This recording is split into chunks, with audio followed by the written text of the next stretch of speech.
बहुत समय पहले एक छोटे से राज्य में एक विशाल और भव्य महल था। लोग कहते थे कि वह महल अभिशप्त है। वहां जो भी गया वह या तो वापस नहीं लौटा या फिर पागल होकर लौटा। राजा ने कई बार योद्धाओं को भेजा, लेकिन हर बार असफलता ही मिली। एक दिन वीरभद्र नाम का एक बहादुर योद्धा सामने आया। उसने राजा से कहा, मुझे इस महल का रहस्य पता लगाने का अवसर दें। राजा ने उसे अनुमति दी और वीरभद्र तलवार लेकर महल में घुस गया। जैसे ही वीरभद्र ने महल के मुख्य द्वार पर कदम रखा, उसे एक स्त्री की करुण आवाज सुनाई दी, मुझे बचाओ। वह आवाज महल के अंदर के अंधेरे गलियारों से आ रही थी। वीरभद्र ने साहस दिखाया और उस दिशा में बढ़ा। महल के अंदर हर कोने में उसे अजीब सी फुसफुसाहटें और छायाएं दिखाई देने लगीं। वह घबराया, लेकिन अपने कदमों को धीमा नहीं किया। आखिरकार वह एक बड़े कक्ष में पहुंचा, जहां एक सुंदर युवती एक सुनहरी जंजीर से बंधी हुई थी। युवती ने रोते हुए कहा, यह महल एक दुष्ट जादूगर का है। उसने मुझे यहाँ कैद कर रखा है। जो भी मुझे बचाने की कोशिश करता है वह एक शापित दर्पण में समा जाता है। कृपया मुझे बचाइए। वीरभद्र ने तुरंत अपनी तलवार निकाली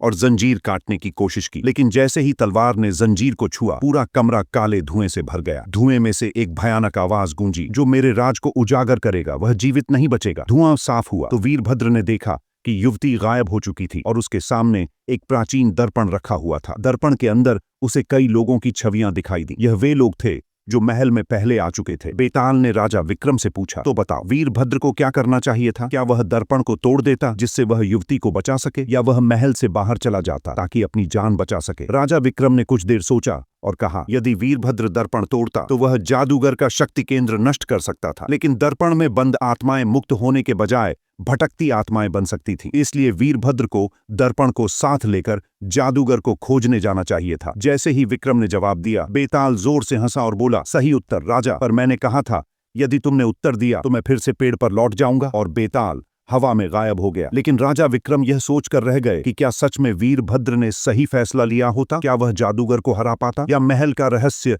आज भी अनसुलझा रह गया? कहानी खत्म, पर रहस्य अभी भी बरकरार है।